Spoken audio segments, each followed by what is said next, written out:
Welcome into 49ers Access. My name is Sterling Bennett, and today we are going to react to day number 9 of San Francisco 49ers training camp. Hope you're having a wonderful Friday afternoon, or if you're watching this after your hangover on Saturday morning, because you just can't get enough of the San Francisco 49ers. If you could like, share, and subscribe to the show. I will say this, that today's practice compared to Wednesday's practice was much, much lighter. It was kind of an easygoing practice, work your way back into the fold, take things easy, take things slow kind of day for the 49ers. But as we always do, let's start with where things always begin.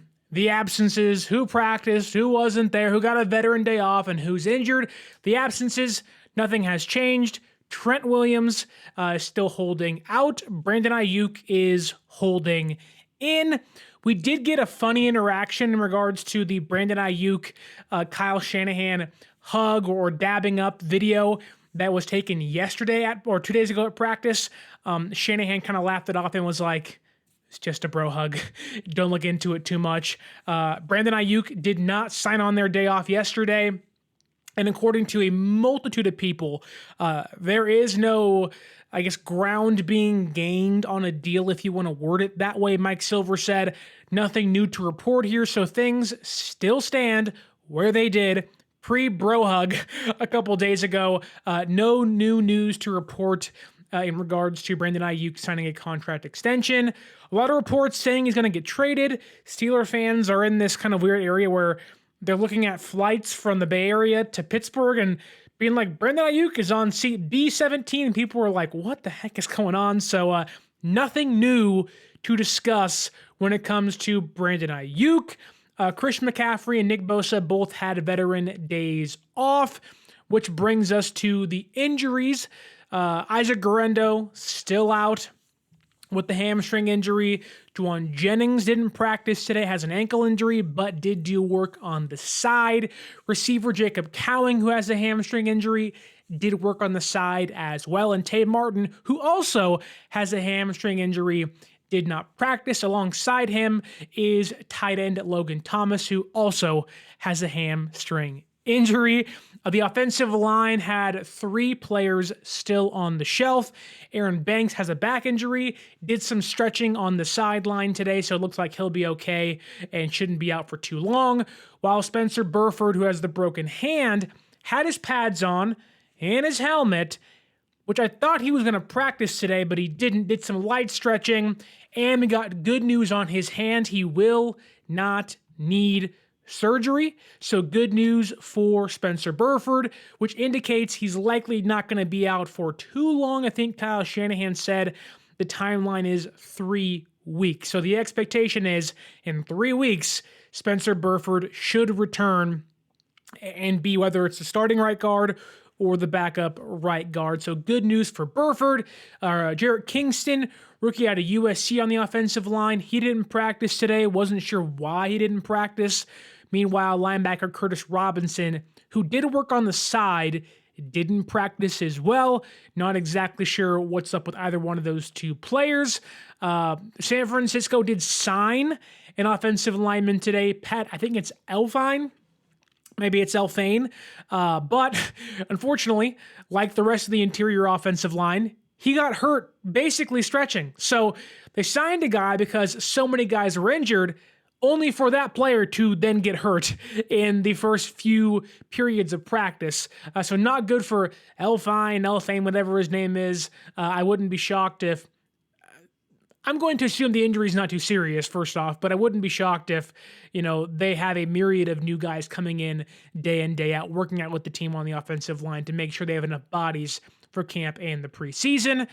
John Feliciano and Danny Gray were both back today.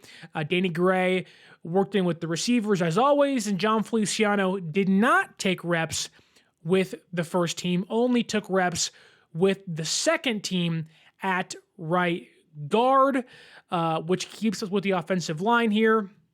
No Aaron Banks at left guard, no Spencer Burford at right guard, means that Ben Bartch and Dominick Puni were your first and second team left were your first team left and right guard. So Barch and Puni started, if you want to call it that, the day for the Niners offensive line, while Nick Zakelj worked in at left guard.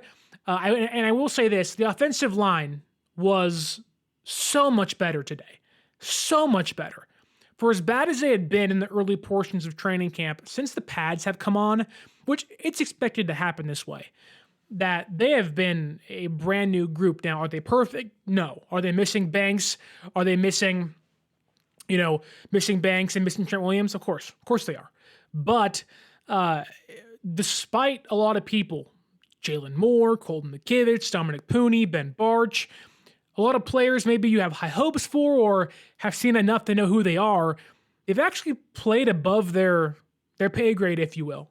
I think Jalen Moore has been, again, well, not phenomenal. I think he's been playing solid left tackle in the absence of Trent Williams.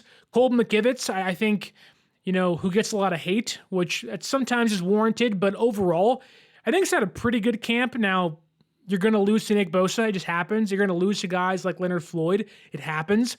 Those guys are starting edge rushers, but even when those guys are mixed in, albeit they lose to those guys a lot, they still have held up enough to make me pleasantly surprised with Jalen Moore and Colton McKivitz, which you go to the interior, I think Dominick Puni has looked really solid, and today was a really good day for the offensive line. Didn't allow too much pressure on the quarterbacks. Now, keep in mind, Nick Bosa didn't practice at all, and Leonard Floyd didn't do too much. It was more of a backup kind of day. Definitely kind of a, quote-unquote vet day off, although he wasn't taking the day off for Leonard Floyd. But overall, I think was a good day for the offensive line. There wasn't much pass rush getting to the quarterback, and that goes both ways. Not a great day for the defensive line. But overall, I think a pretty solid day. Pretty solid day for the Niners' backup mix and match offensive line that they have had. I want to say what's up to Niner Gang 209. It says, what's up, Sterling? Hope all is well. Bang, bang, Niner Game football almost here. Well, in fact, football was here yesterday for 3 quarters. And then Mother Nature said, stop what you're doing, pack it up, go back in the tunnel. Nobody cares about the Hall of Fame game. I didn't watch a single, well, I'll rephrase that. I watched one snap, the opening kickoff, and I said, I'm done. That's enough. I turned it off. It was like, whatever. But football is almost here. Niners play next Saturday. I believe it's against Tennessee. Next Saturday, it's almost here. Technically. Tomorrow, 1 week till football. 8 days away from Niners football again. That's awesome. Fish and Chips says, camps ain't what they used to be. Today, they are featherweight. Certainly different. New generations come in. It's how you raise a kid, right? Back in the day, it's switches and wooden spoons. And today, it's, you have to talk to them kindly and treat them like adults, which I think is a little absurd, but that's just me. My wife's a teacher, so I see all of it and hear about it every single day. So I'm just shake my head and go, Jesus. But you're right. That said, if you can be healthy for the Super Bowl, I don't care if you practice in camp at all. I could care less if Trent Williams ever practices in training camp. I do not care at all. Papa J says, Sterling, what do you think about the new kickoff rule? I am a creature of habit. I hate it, and I'm sure I'll get used to it. That's just how things go, right? I also hated the big bases in baseball and the man on second base in extra innings. When you grow up watching a sport for so long and they start to change it, I'm one of those people that's like, what are they doing? And I shake my fist and I go, this sport was perfect. So I'll get used to it. That said, I do think it definitely, like Deebo Samuel said, opens up a lot of room for offense. Like I think about it, situationally, right? Oh, it's 27-24. You're down by 3 with a minute and a half to go in the fourth quarter. You now have a perfect opportunity, depending on who's your return man, to get an extra 5 to 10 yards and put you at the 35-yard line and shrink that field. You can now give your offense a shorter field to work with, and I can only think of an offense like San Francisco's that you know, they don't really need that much help, and you're giving them, and others, mind you, more chances to score and a higher opportunity and higher odds to score. Fish and Chips asks, yeah, but will it stop touchbacks? I do wonder about that. I understand they want more offense, but they want to be safe about it, and this is kind of their way of doing that. But if I'm an opposing team and I'm kicking the ball off, why wouldn't I just kick the ball out of bounds every single time like I've always have? Now, I totally understand you want to drop the ball in between, the return man and the return blockers, if you will. And you want to try to get them to muff the ball, get a fumble, or get them inside the 25. It's kind of like a punt, right? So it just feels like, well, yes, they want to create more action. Like, why? Now, to be clear, I have not read too much up on the ruling. All I know is that they want to create more offense, and I expect there to be a lot more offense. Papa J says, touchbacks brings the ball out to the 35 or 40-yard line, right? That's to discourage touchbacks. Maybe it is. Again, I haven't. It's a freaking kickoff rule. Kickoffs have been borderline relevant for the last half decade. I can't think of the last time I watched a return go all the way to the house. Like back when I was growing up, you had guys like Dante Hall and you had guys like Devin Hester and, you had guys like Antonio Cromartie taking 109-yard punts to the end zone. Deshaun Jackson. Now it's like, put your fastest guy back there and hope he can hold on to the football. Richie James is back there. Trent Taylor's back there. No one has really weaponized returns.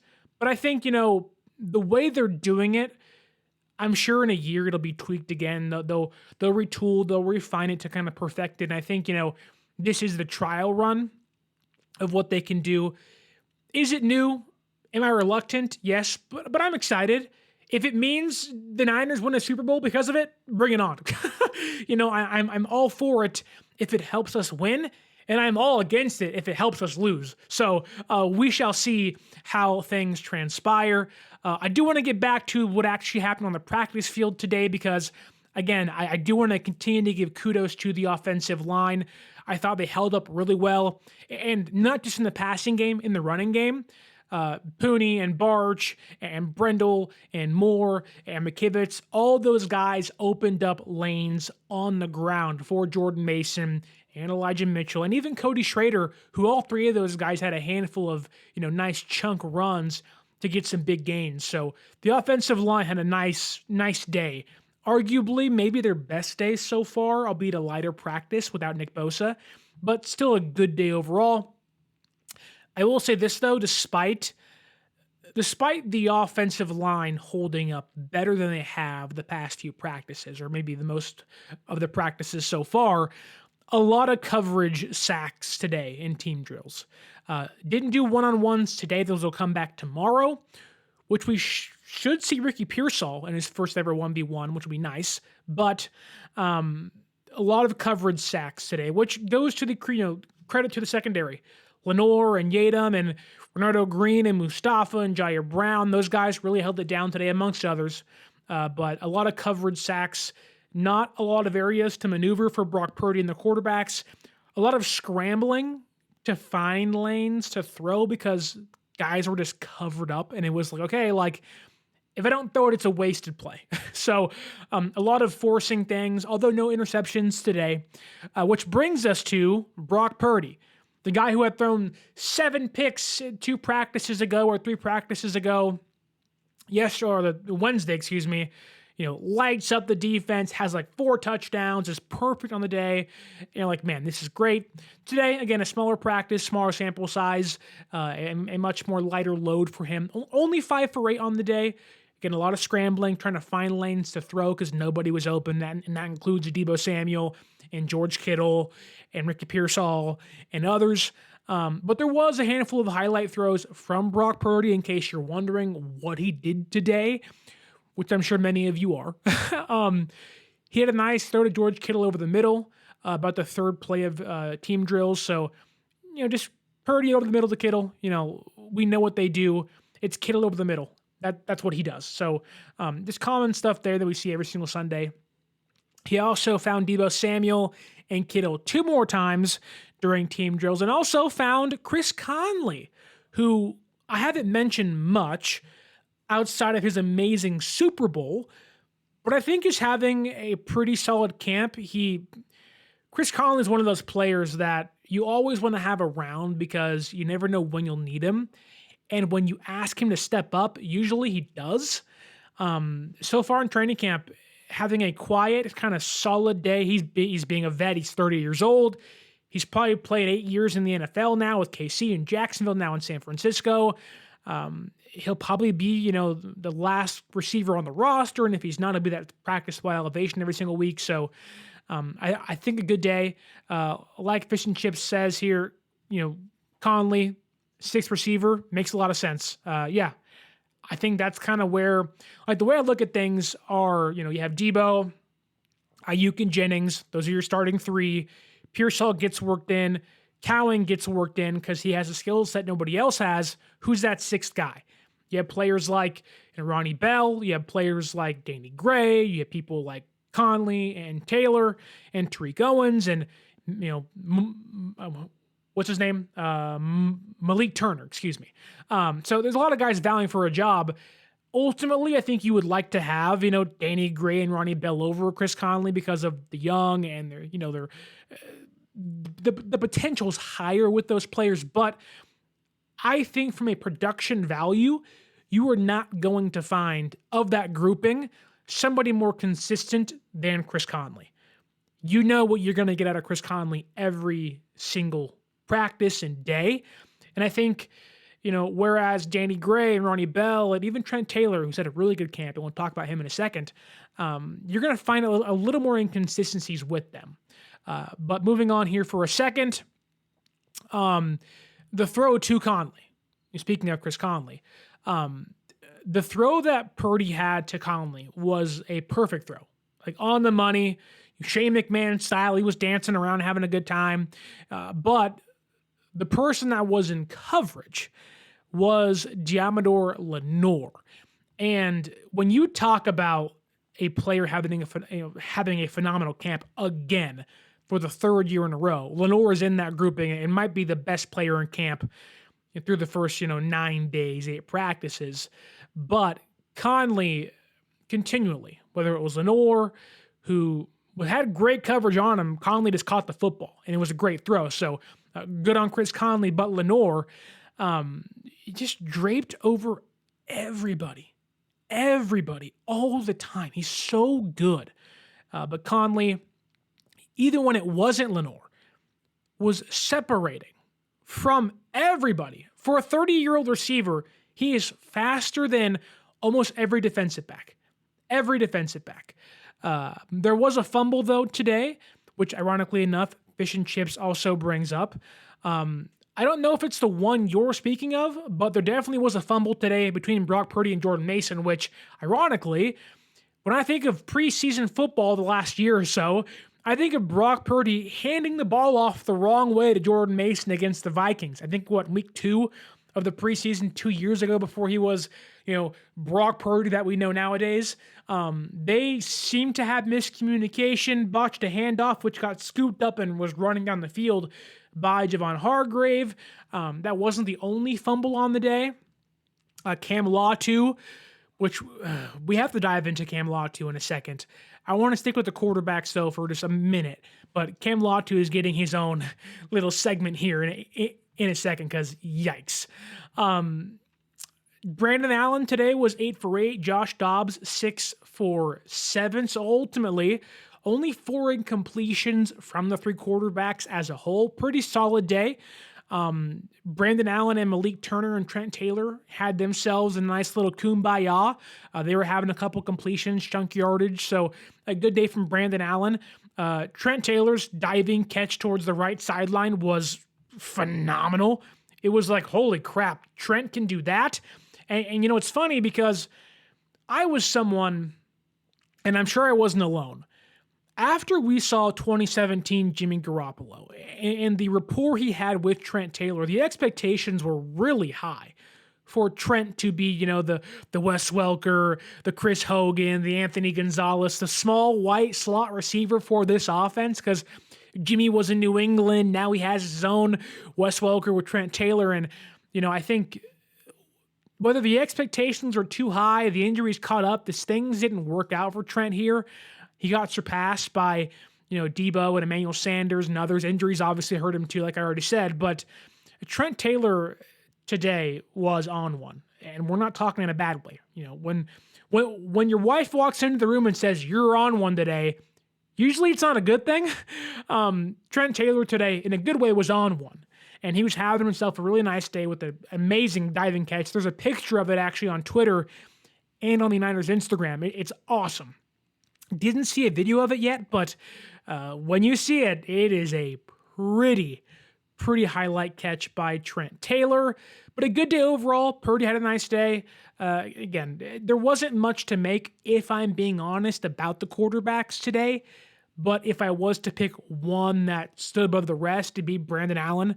When you're 8 for 8 and you have a couple of chunk throws and chunk plays to back up receivers, which receivers are mixed up so much in training camp. So you're going to find reps where, Chris Conley is with Brock Purdy and Deebo Samuel's with Brandon Allen. So it happens, right? So it was a good day from the quarterbacks, a solid day, a nice practice. And I think, we talked about it plenty of times so far, but the quarterback 2 competition, I don't know if I put this on Twitter, but it was someone saying you really watch backups play in the preseason, and it's yeah.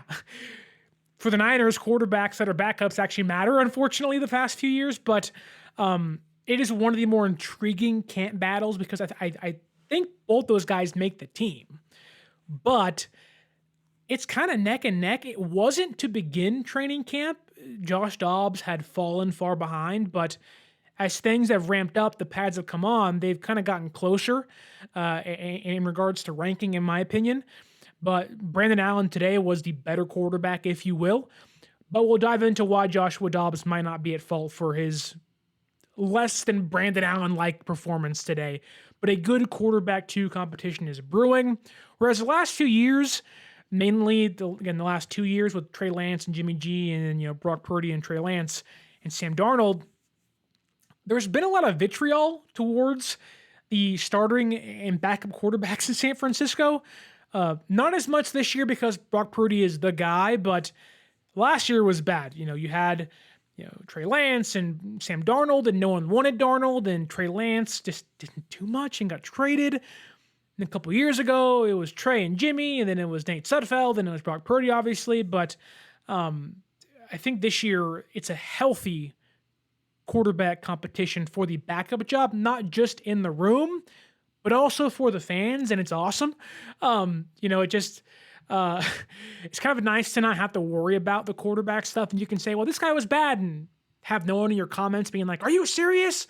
And it's yeah, some guys are good some days, and some guys are bad some days. Don't shoot the messenger, just the messenger. But a good day from the quarterbacks, and really, besides 1 or 2 practices from Joshua Dobbs and those 2 kind of rough ones with interceptions by Brock Purdy, quarterbacks have been pretty solid in training camp this year. Not a lot of lows and not a lot of too highs for the backup, which is nice. You want kind of that smooth sailing backup quarterback. I think Dobbs and Allen, have been that so far.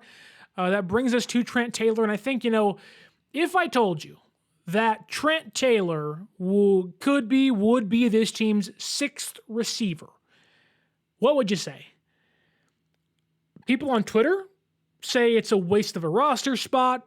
Someone even said I might go out and off myself, which obviously they're being, over exaggerating a little bit, but there's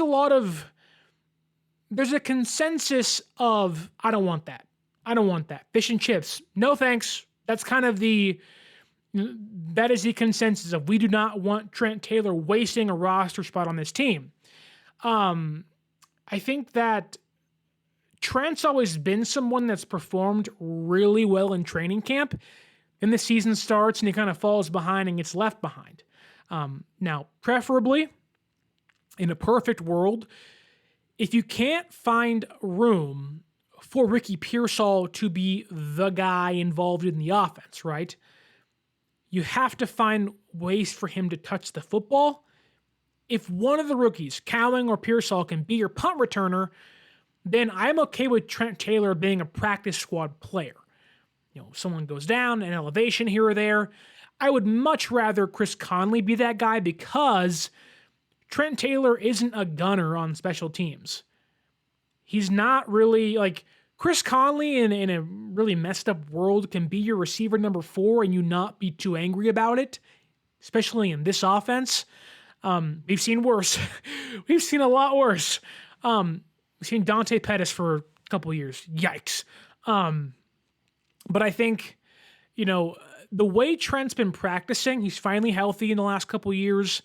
And I think there's comfortability here in the offense. And, I think he gives the Niners, I don't want to say stability because he's not a great punt returner. He just has the most experience doing that. And so I think that does give them some comfortability back there, if you want to call it that, or at least gives them, some certainty in what they're getting. Whereas Gray and Bell and Pearsall and others are rather unknown in that room. And I truly believe that Fish and Chips is right here when he says that Conley would probably get picked up if he's waived. I would agree with that. Taylor, probably not. Papa J says, I would take Chris Conley. I would agree, but I will say this, that Trent Taylor's training camp so far has been pretty good. I think if he keeps things up, carries it over into the preseason, there's a fighting chance that him and Chris Conley are kind of intertwined in that 6th receiver role, which, let's be honest here, whether it's Conley or Trent Taylor, all of that depends on what Danny Gray and Ronnie Bell do. Because if they play well and perform well, then we're having this conversation of who can you waive, who can be a practice squad player. I think, again, in a perfect world, that receiver room is Deebo, Aiyuk, Pearsall, Jennings. It's kind of your main 4. Cowing's the 5th. And again, you'd like to carry Danny Gray because he has speed and he has the ability to do some, higher potential things. He's really fluid once he gets the ball in his hands. The issue is the route running and his hands aren't consistent. Whereas Chris Conley, more consistent hands. He probably a little more versatile for you. Trent Taylor, probably the same way, albeit Taylor's a worse receiver than Conley is. And Ronnie Bell, if it was me, I would love to practice squad him and stash him for a year. You wouldn't lose a year with him, really. He'd grow another year, and hopefully no one picks him up. Now, we will see. That's the perfect world, right? But, just a really nice day from Trent Taylor, who, when there's no Aiyuk, there's no Cowing, there's no Juwan Jennings, there's no what's his name? There's no Tay Martin, like those. You want guys like Taylor to be there in case someone falls or gets injured because they can at least give you something, whereas young players unproven, you don't know, and you're not really willing to lean on them as much as you are Taylor and Conley. So a solid day. It wasn't amazing, but it was a solid day from Trent Taylor. We have a question here by Rob Smith who asks, are we going to hear anything from Tanner Mordecai before we see him in the preseason? He had 2 attempts a couple days ago, and he was 1 for 2. One of those was a drop by Pearsall.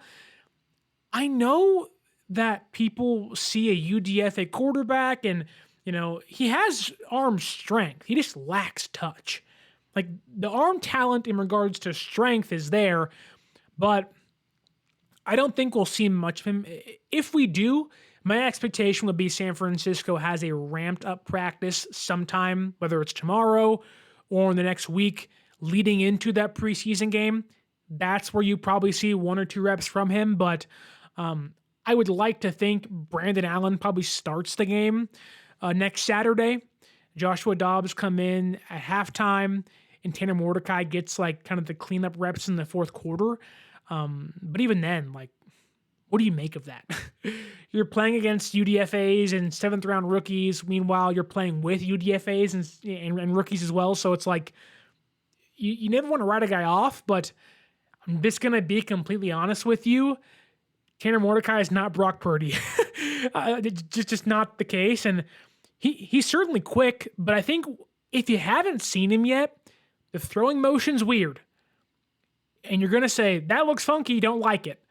But, I think that Mordecai, could be a practice squad player. He has speed, which is a nice thing. He has the physical tools, just lacks touch. But I would not expect to hear or see from him much until the preseason game, unless they're going to have a ramped up practice in the next week. Which brings us to Cam Latu, my favorite ever player to talk about. If you know me, Cam Latu is my favorite player on the Niners. I have his jersey. I have posters in my room, in my closet, on my ceiling. I just gush about Cam Latu all the time, right? My God, I feel so bad for him.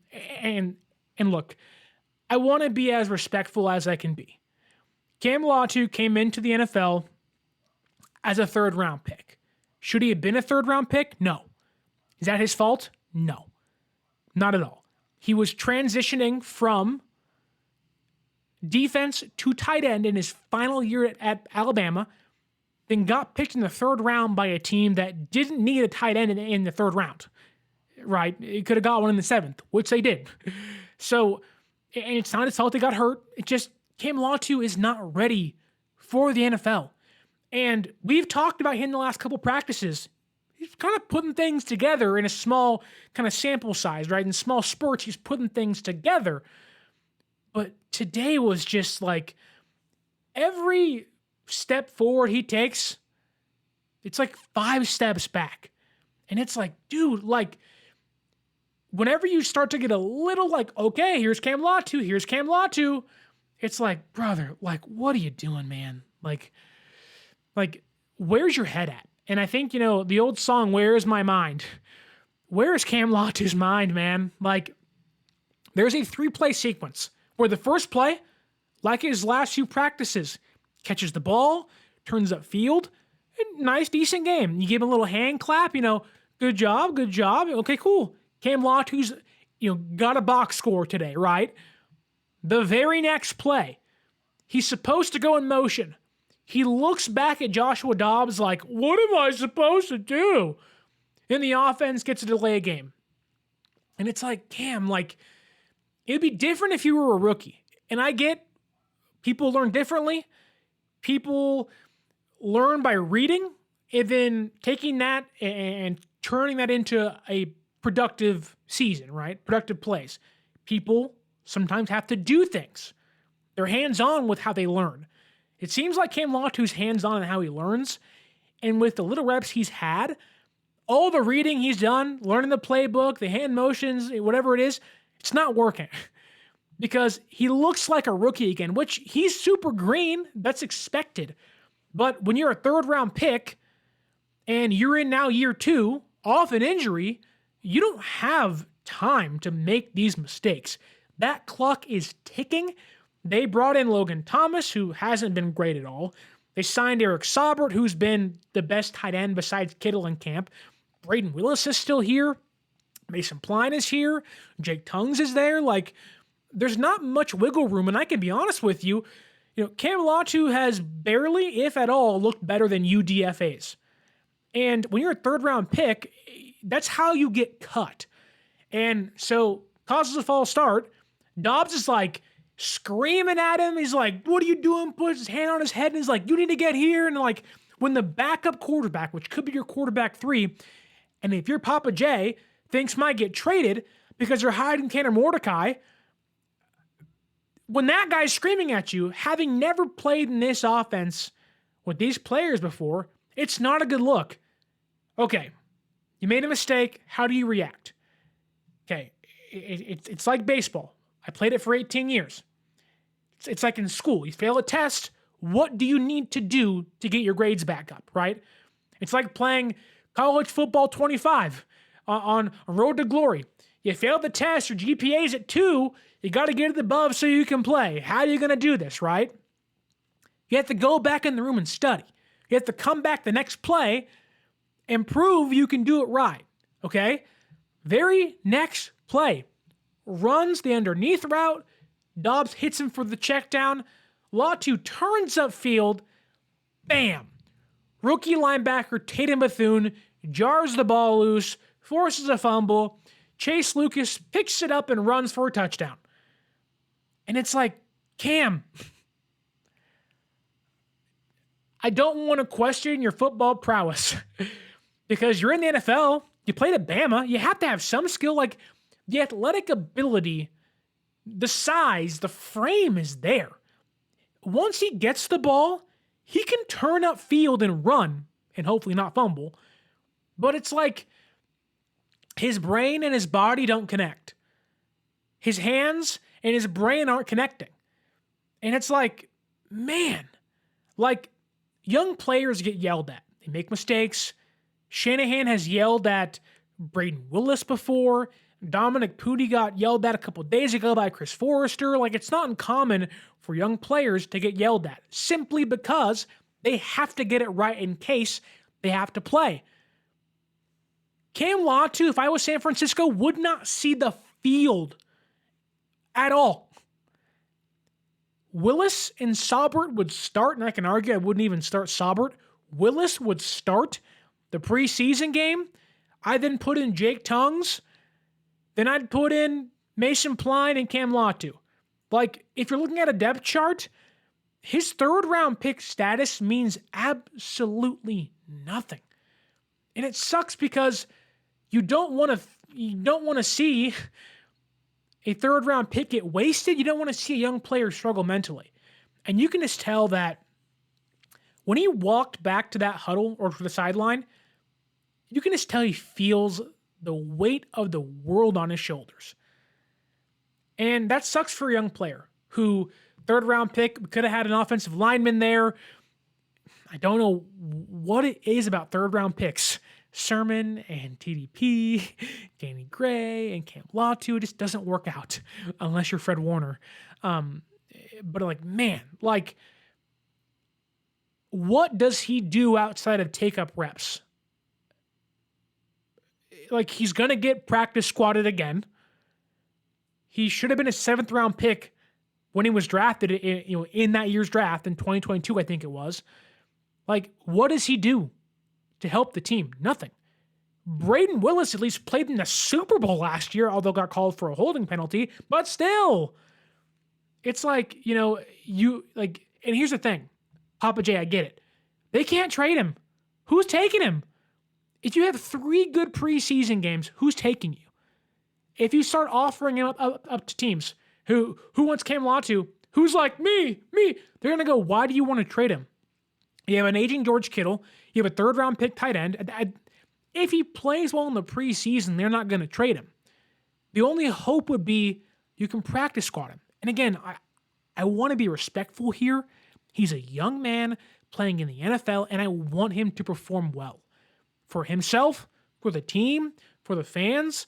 Like, man, but it's like, dude, like, give somebody else a shot because every chance you get, stuff like this happens. Meanwhile, Brayden Willis, who been fine, he hasn't been spectacular, had some good days, has some, invisible days, if you will. Today, had a phenomenal block on a bubble screen versus Jalen Graham, where Willis washed him out of the entire play. Just took out the linebacker, opened up space for the guy behind him to run, and it was so bad, Jalen Graham got screamed at by Nick Sorensen. And it was like, yes. Like, at least Willis can block. Like, Willis right now to me is tight end 3, and I'm talking firmly holding on to that. I totally understand San Francisco giving Logan Thomas a try. But he hasn't been good in camp. He's already injured again. He's an older player. You're probably going to walk into 2024 with Kittle, Saubert, and Brayden Willis. And maybe a Tongues or a Pline or a Latu on the practice squad. Because Saubert and Willis, like, Kittle's up here, very top, right? Saubert's like below him, tight end 2. Willis is kind of like right under him, like just a little bit. Everyone else is like all the way down here. And it's like there's a clear gap. And it really is about, for tight ends especially, can you do one thing well? If you're going to have an all-pro tight end be the guy, cool. The guys behind him have to do one thing well. Either block like Charlie Warner could, or be a receiver kind of like Ross Dwelley could. Now, none of those guys were phenomenal, but Warner was a good blocker and was really good on special teams. That's going to be a Saubert and Willis combination right there. And Saubert's been pretty good as a receiver so far. So there's a big gap to make up if Latu or Tongues or Pline want to make the roster. And Kenny, you are so right. Cam Latu's a very sweet young man. I get it. I want to root for him. Hearing him talk to the media last year was awesome. He's a very kind man. He's very sweet, and he's someone you can root for him. But I don't care how you are in the media. I want you to play well. That's your job. You're not quarterback number 3 who can skate by and be, I'm a team player. I'm just here to help, But man, yes, Cam Latu's a great guy. Just maybe not a great football player. That's okay. Just maybe shouldn't be here. Tariq Owens, moving on to receivers. Not a great day for Tariq. I get it. He's Terrell's son. Good story. San Francisco ties.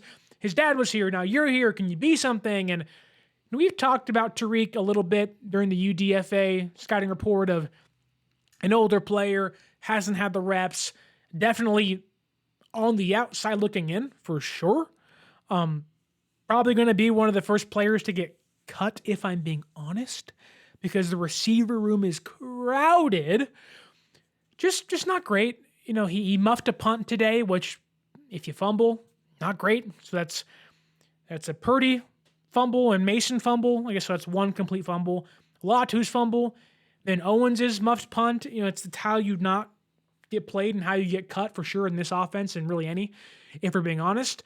But there was one play today where Kyle Juszczyk was the tight end. He points at Deebo when Juszczyk's motioning, okay? So Deebo steps up on the offensive line to make sure they have enough players on the line of scrimmage, right? Owens is the slot receiver. He also steps up with Deebo on the offensive line. Boom, flag comes out. And it's like, okay, if that was Cam Latu, I'd be a little more angry. Tariq's a rookie. UDFA hasn't had the reps. Okay. But it's small things like that where it's like, okay, this is why you're not going to play. You need to know. And look, everybody makes a mistake. But if this was the Carolina Panthers, different story. Commanders, different story. Broncos, different story. But you're the San Francisco 49ers trying to win a Super Bowl. You can't make mistakes like this. Because they're naturally going to happen over time to anybody, whether it's Kittle or Willis or McCaffrey. Those guys fumble. Purdy throws picks. Sometimes they happen. They have bad days. It's football. It's life. But man, it's like, look, you don't keep guys like Tariq Owens if you want to win it all. And I don't think he's good enough to even stash, because at this point, your practice squad you're hoping is, well, yes, those guys aren't supposed to play. You want, if one of them has to play, they can. And not cost you a game, where I think Tariq Owens would cost you a game. So, is he going to make the team? No. But everyone wants to talk about Tariq Owens. And, Terrell's his dad and Hall of Fame player, but just not much there.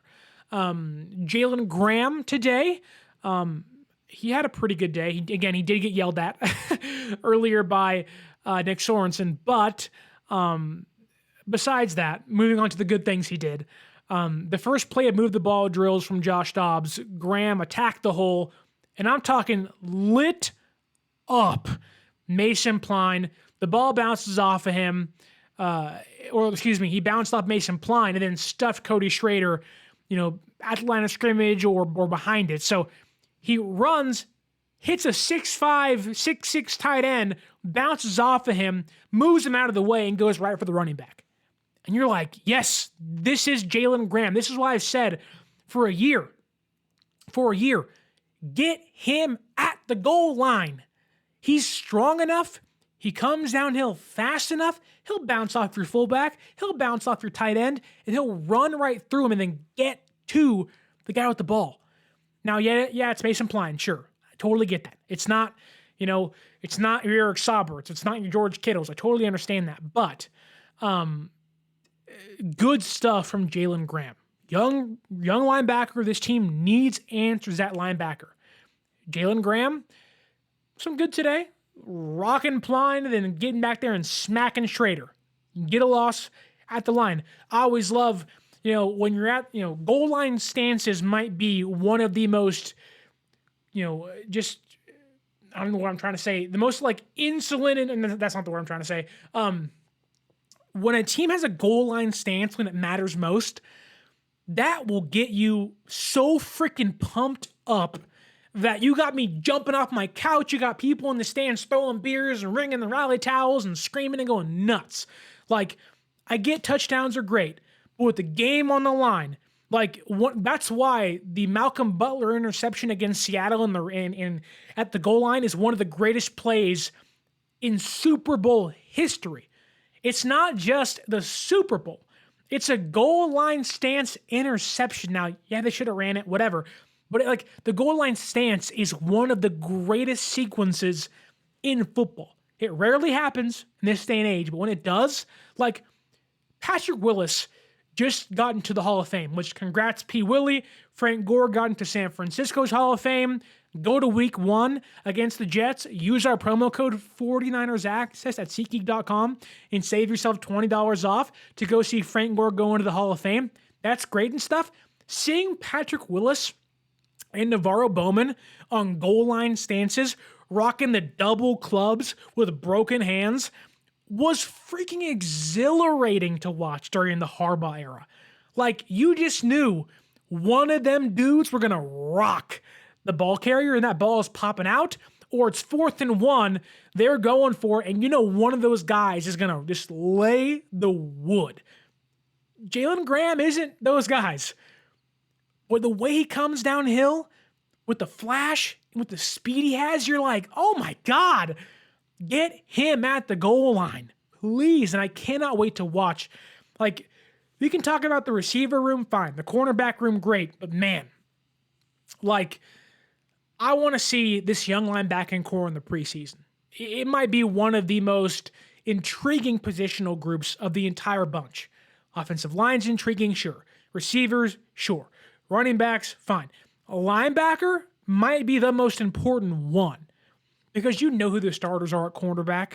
You know the offensive line, the basic starters by now, maybe outside of one player. McCaffrey's a running back. You don't know who's starting linebacker 3. You don't know who makes the roster. Is it Bethune? Is it Graham? Is it Winters? I'm really intrigued by these guys, which, I really can't wait to see them play in 1 week's time. Which brings us to our standout player, best player at camp. Already mentioned him earlier in the show, but Deommodore Lenoir, I don't know what it is or what crawled up his butt, if you will. He has just cornerback 1 locked down. He has been phenomenal. Going back to 2 training camps ago in 2022 when he ascended. Last year he was good as well. This year, just taking things to the next level to a point of when it's all said and done and the year's over and they got to pay Mooney or Lenoir, I would not be shocked if they're paying Lenoir over Mooney Ward. Age plays a factor, sure. Cost plays a factor, sure. But Lenoir has been one of those pieces where 5th round pick out of Oregon, had to fight for everything he's had since coming into the NFL. He has usurped Ambry Thomas, who was a 3rd round pick in the exact same draft class as him. And Lenoir is just a feisty SOB who is locking down not just Pearsall, not just Jawan Jennings. He's locking down Deebo Samuel. He's erasing him from plays multiple times. He clamped Pearsall in the first couple throws of team drills. Later ran stride for stride with Deebo on a fade route, broke up the pass almost near the end zone. He got his hands on an in-breaking route against a tight end. I'm not sure who it was. I think it was Jake Tongues. May have been Saubert. But his run defense has just been,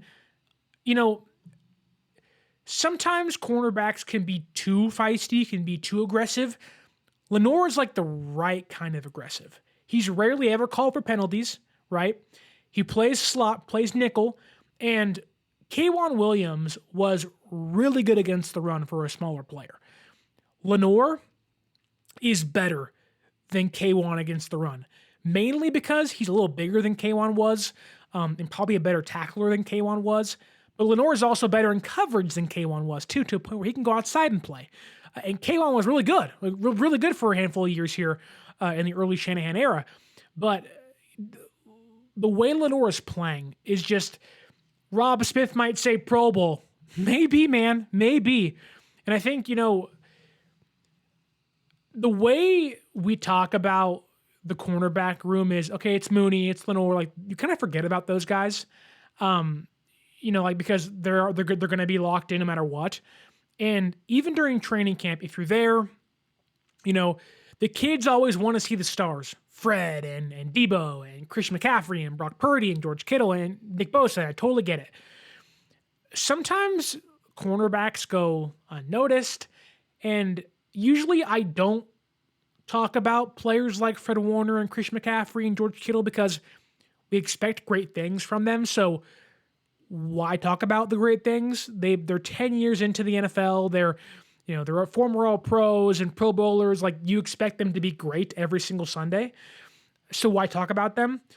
It's getting to a point where Deommodore Lenoir, while may not be on their level, he's not a Pro Bowler yet, no All-Pros there, but he's kind of creeping up into that conversation of, when you mention Fred Warner, when you mention Dre Greenlaw, when you mention Hufanga, when you mention Jair Brown, when you mention, other people on the defense that they're great, Lenoir needs to be in that conversation. And obviously it's training camp, but the last 2 years he's been really good.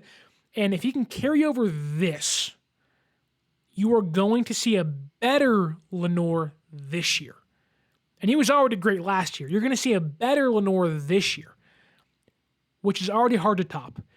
Like, right now, the NFL top 100 list just came out. It's completed. Mooney Ward didn't make the list. Lenoir didn't make the list. I think Lenoir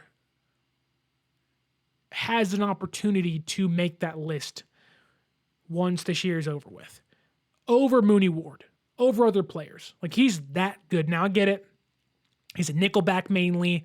They don't get the respect they deserve a lot of times. He isn't a loudmouth. He makes plays on a good team, but he's like the sixth guy you think of, right? He's kind of like Brandon Aiyuk, right? Where, the offense has Purdy and McCaffrey and Kittle and Deebo and, Trent Williams and Aiyuk. Defense kind of the same thing. They have Fred and, they have Mooney and they have Hufanga and they have Nick Bosa, Greenlaw, then Lenoir. I think we need to start having a conversation of, or we'll have a conversation of, Lenoir needs to be in that topic of conversation of one of the best players on the defense. Yeah, he's not Nick Bosa, not Fred Warner. But if I said Lenoir was the third, fourth best player on the defense, I don't think I'd be wrong. Which is crazy to say because no one ever talks about him. Like, ever. They go, oh yeah, he's great, and move on. No, Lenoir has been really, really good.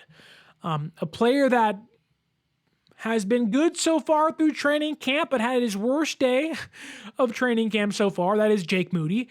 As we always end our shows, the kicker. Today, he missed 2 kicks. He was 2 for 4, made ones at 38 yards and 43 yards, and missed ones at 46 yards and 53 yards. Both the misses were wide left.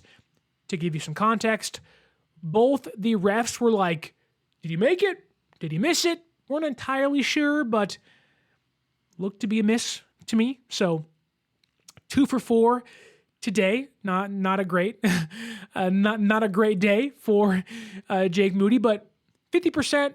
You hope once you can move back to 50, you can make those more consistently. But overall, 24 for 27 through training camp so far. Still a solid training camp for Jake Moody. No worries of, sign the kicker. Rob Smith says, cut him. Obviously, he's joking, but still. It will be interesting to see next Saturday when the kicker comes out and it's Jake Moody. How does that look? Because you're going to need him to make his kicks. And if he starts missing kicks, you're going to have people like Papa J saying, where's Robbie Gould? Bring Robbie back. And people were already saying it last year. So it's an important year for a lot of draft picks. Cam Latu, Jake Moody, Ronnie Bell, Danny Gray, a lot of words. Rob Smith asks, any word on the new punter they brought in? No, there wasn't really a name thrown out there. It was just kind of like here's a punter. And I don't think Wishnowski's going to be out very long. I don't think at all. So I don't think by next Saturday we're worried about that. Maybe they sign somebody, but I don't think Wishnowski's hurt for that long. And at least there wasn't any indication of that. Fish and Chips ask, is there another kicker in camp? No, there is not. But that was one of my bold predictions, that Moody would be so bad, they bring somebody in.